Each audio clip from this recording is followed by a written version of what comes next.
Book of Heaven, Volume 9, Part 5. August 22nd, 1910. Jesus running away and looking for refreshment.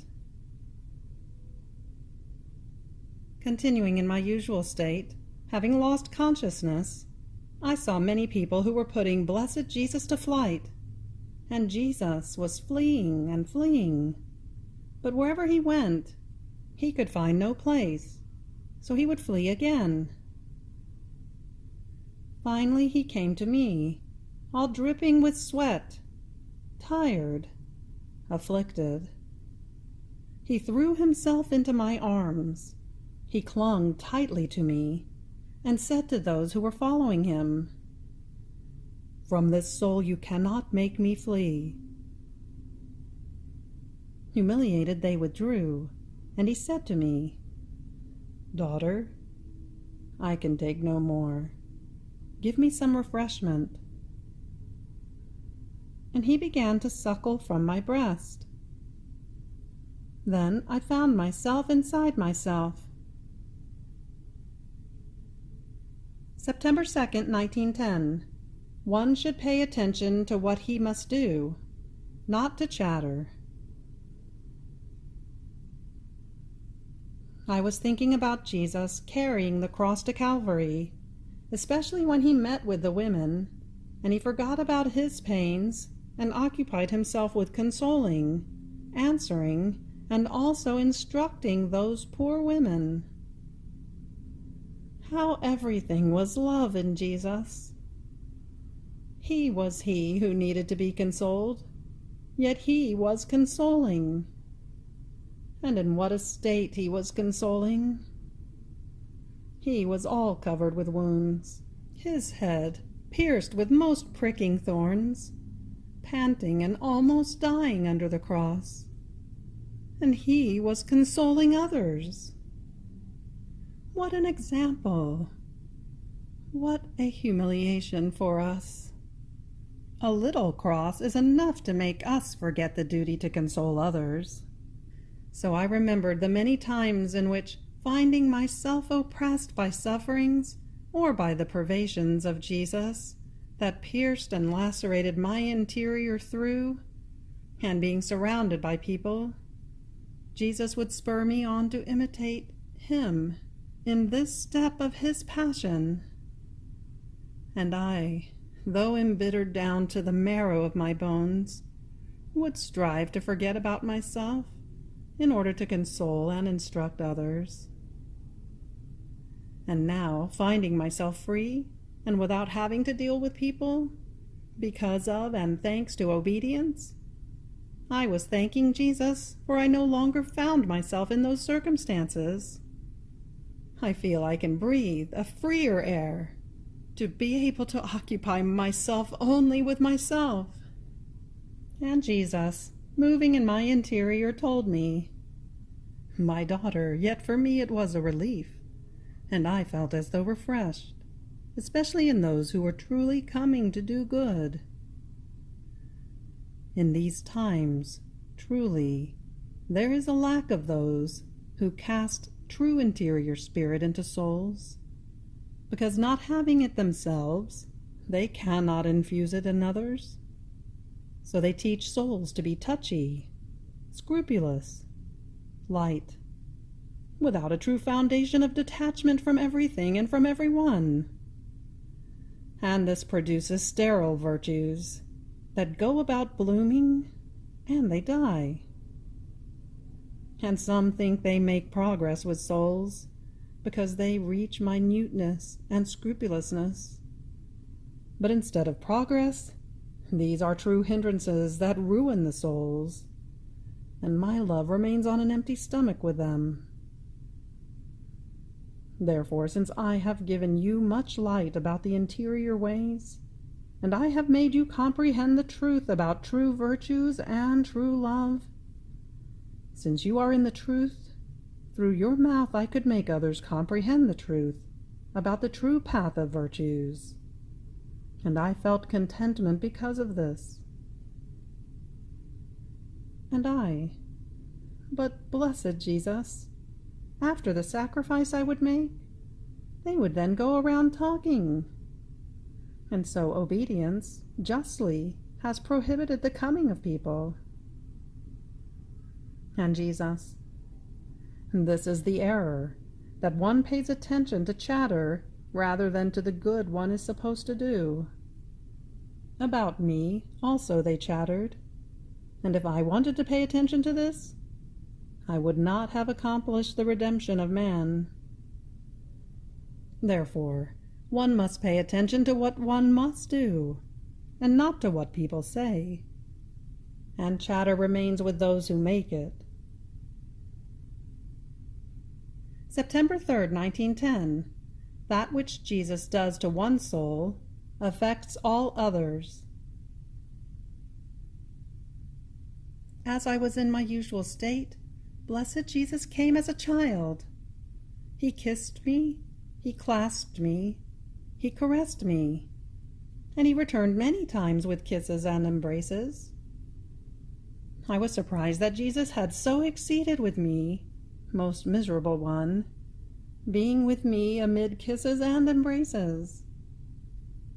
I returned them but timidly, and Jesus, with a light that came out from him, made me comprehend that when he comes, it is always a great good, not only for me, but for the whole world, because by loving one soul and pouring himself out with her, he comes to regard the whole of humanity.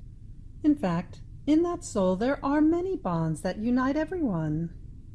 Bonds of likeness, bonds of paternity and sonship, bonds of brotherhood, bonds of having all come out and been created by his hands, bonds of having all been redeemed by him. And because of this he sees us marked with his blood. Therefore, in seeing all this, as he loves and favors one soul, the others too are loved and favored, if not in everything, at least in part. So by coming to me, since we are in times of scourges, in kissing me, embracing me, caressing me, and looking at me, blessed Jesus wanted to regard everyone else, and spare them in some points, if not completely. Then after this I saw a young man, I believe he was an angel, who went making his round, marking those who were to be touched by the scourge. It seemed that a great number of people was taken. September 9th, 1910. Laments of the soul for not being able to hold back the chastisements. Continuing in my usual state, blessed Jesus was not coming, and I was saying to myself, how Jesus has changed with me, how he no longer loves me as before. Before I was permanently bedridden, when there was the cholera, he himself begged me that if I accepted sufferings for a few days, he would make the cholera cease. And since I accepted them, the scourge did cease. But now he keeps me continuously in bed. One hears about the cholera and the torments it causes to the poor people, and he does not want to listen to me. How he no longer wants to make use of me. While saying this, I went about looking within me, and I saw Jesus there, with his head raised, looking at me and listening to me, all moved. And when he saw that I noticed he was looking at me, he told me, "My good daughter, how importunate you are to me. You want to win by force, don't you? All right, but do not molest me any more." And he disappeared. September 11th, 1910.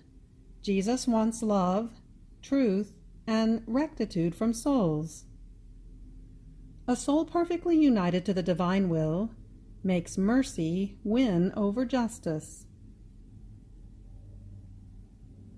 Continuing in my usual state, it seemed that the confessor put the intention of making me suffer the crucifixion. After some hardships, benign Jesus concurred a little and told me, "My daughter, because of the world I cannot take any more. Many move me to indignation, and snatch scourges from my hands by force."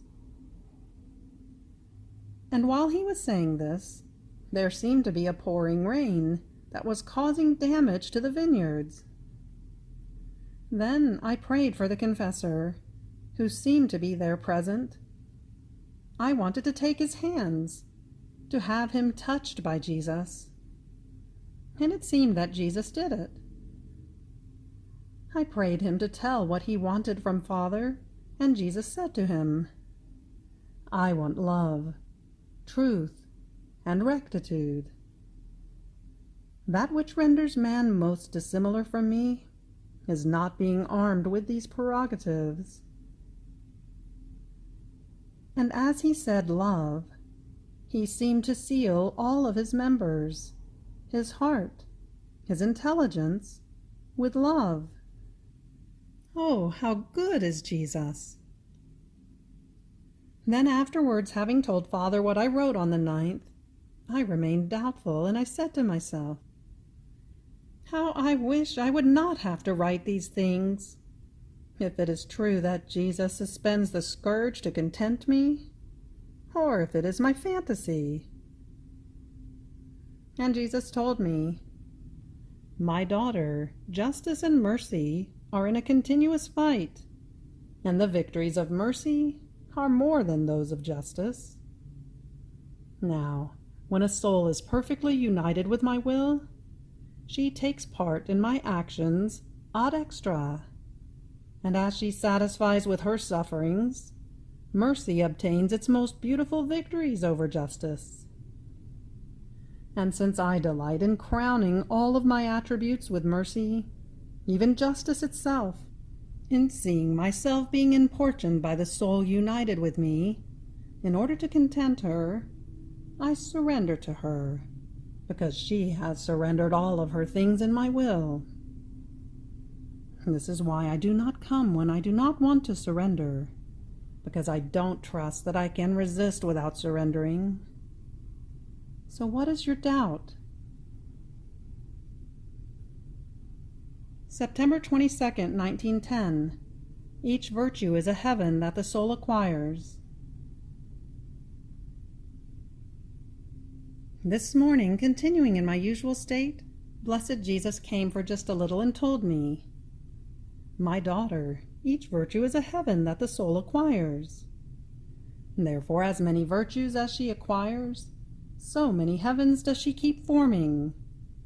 And these heavens defeat all human inclinations, destroy that which is earthly, and make the soul wander through the purest auras, through the holiest delights, through the celestial fragrances of the highest good, anticipating for her part of the eternal joys." And he disappeared. October 1st, 1910. Love for Jesus forms the transformation of the soul in him. Having received communion, I felt all transformed in Blessed Jesus, and I said to myself, "How can one maintain this transformation with Jesus?" And in my interior it seemed that Jesus was saying, "My daughter, if you want to be always transformed in me, even more, to be one single thing with me, love me always, and you shall maintain your transformation with me." In fact, love is fire, and whatever woods are thrown into the fire, small or big, green or dry, they all take the form of fire and convert into fire itself. And after these woods have been burned, one can no longer discern which wood was one and which another, neither the green one nor the dry one. One can see nothing but fire. The same when the soul never ceases to love me, Love is fire that transmutes the soul in God. Love unites. Its flames invest all of the human operations and give them the form of the divine operations. October 17th, 1910. As much love and union with Jesus as the soul has, so much value her sacrifices have. As I was in my usual state, I was praying my loving Jesus for the happy transit of a priest who had been my confessor years before. And I said to my beloved Jesus, "Remember how many sacrifices he made, how much zeal he had for your honor and glory, and then how much did he not do for me?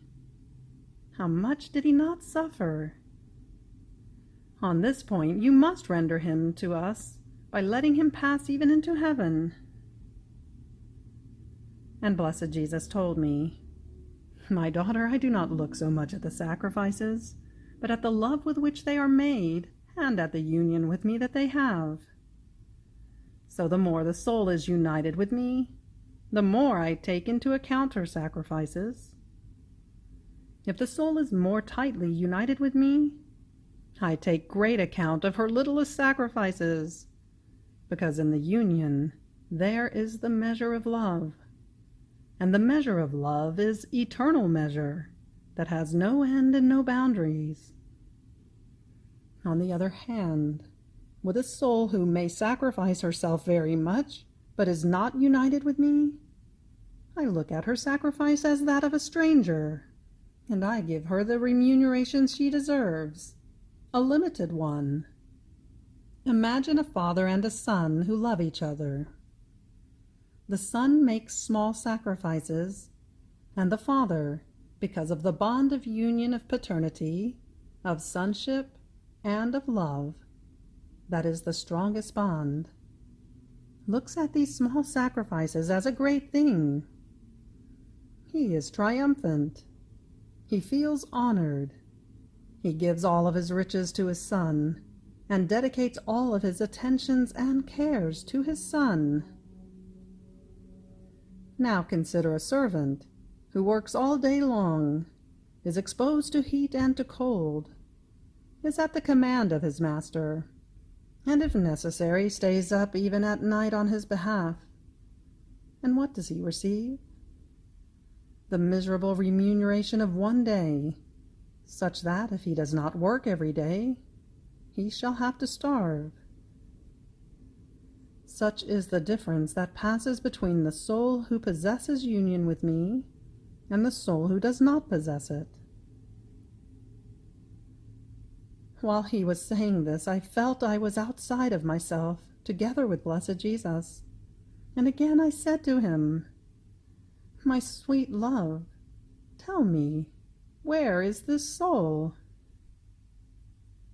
And Jesus, "In purgatory."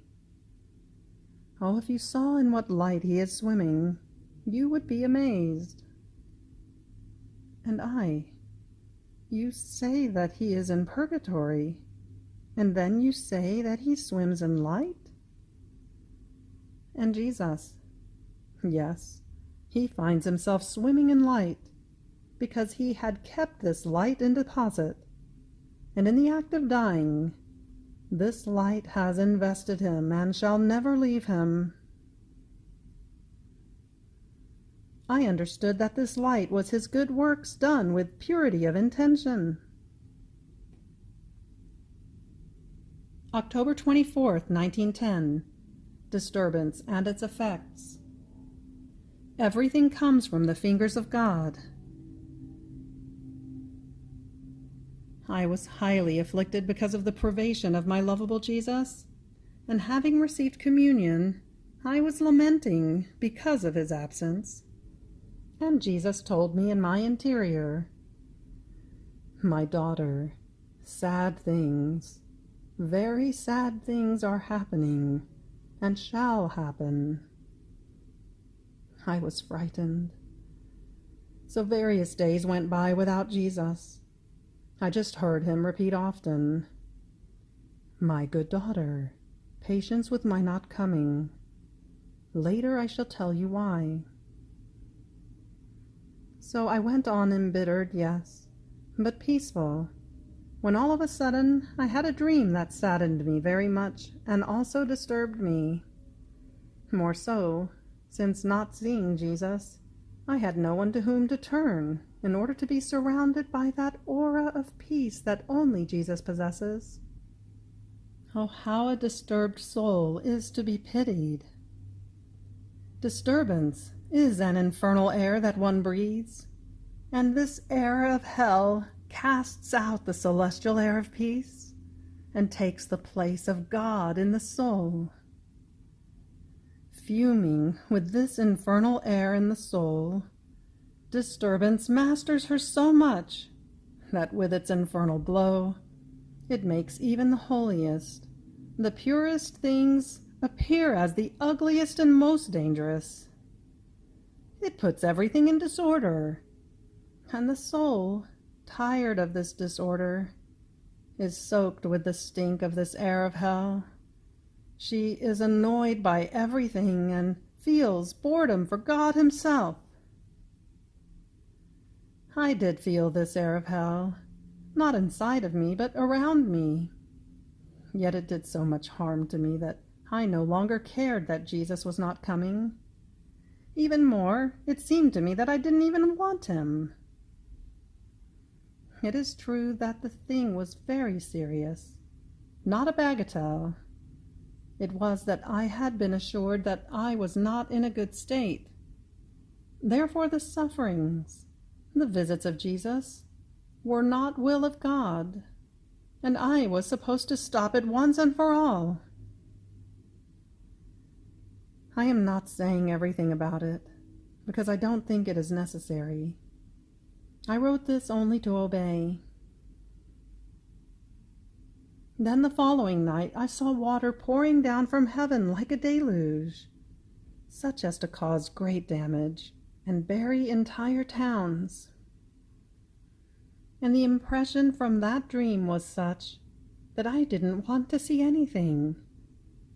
In the meantime, a dove, hovering around me, told me, "The moving of the leaves, of the plants, the murmuring of the waters, the light that invades the earth, the motion of all nature, everything comes from the fingers of God.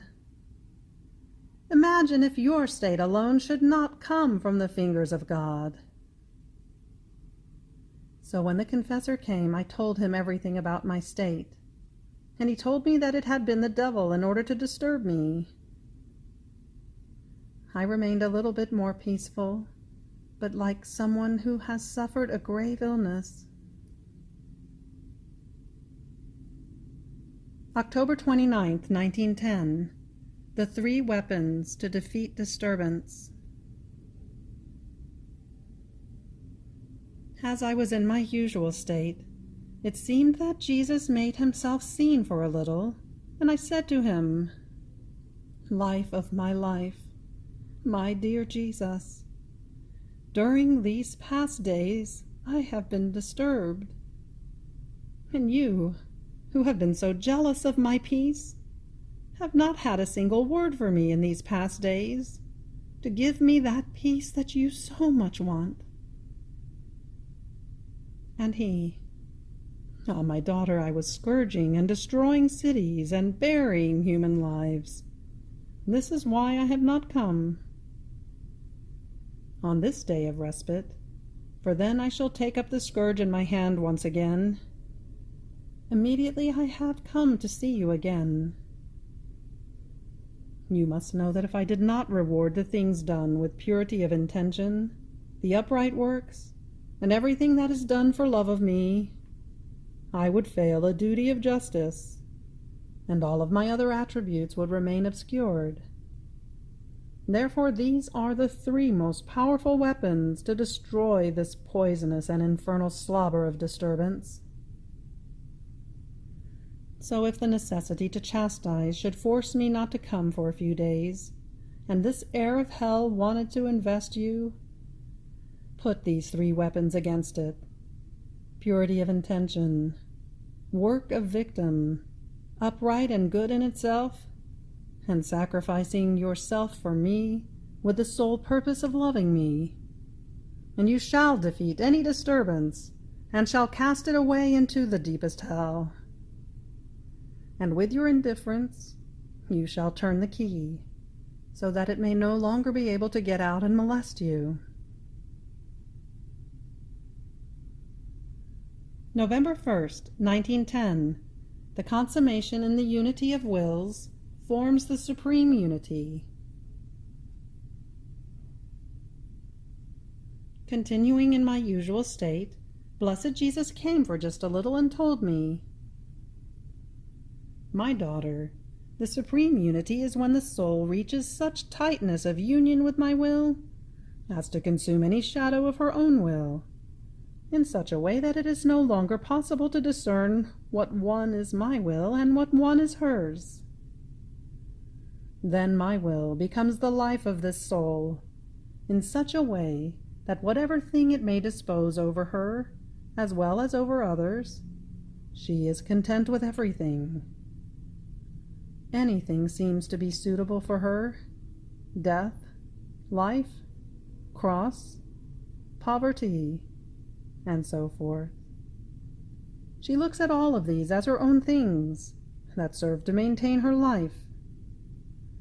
She reaches such an extent that not even chastisements frighten her any more, but she is content with the divine will in everything, so much so that it seems to her that if I want something, she wants it too, and if she wants it, the Lord does it.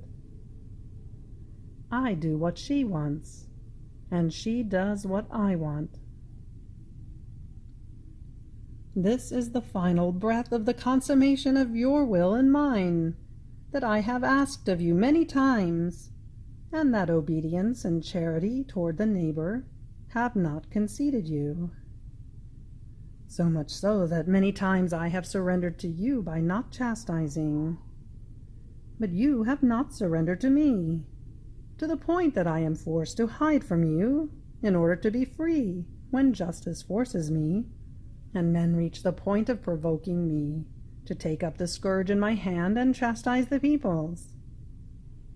If I had you with me, with my will in the act of scourging, I would probably have fallen short and diminished the scourge, because there is no greater power in heaven and on earth than a soul who is totally and completely consumed in my will. She reaches the point of debilitating me, and she disarms me as she pleases. This is the supreme unity. Then there is the low unity, in which the soul is resigned, yes, but she does not look at my dispositions as her own things, as her own life, nor does she delight in my will, or dissolve hers in mine. This one I look at, yes, but she does not reach the point of enamoring me, nor do I reach the point of going mad for her, as I do for those of the supreme unity. November 3rd, 1910. The Soul, Paradise of Jesus on Earth. This morning, Blessed Jesus made himself seen in my interior, in the act of cheering himself, and of relieving himself of the many bitternesses of creatures. And he said these simple words: "You are my paradise on earth, my comfort." And he disappeared.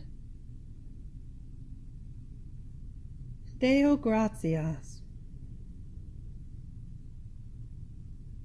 You have reached the end of the Book of Heaven, Volume 9. Fiat.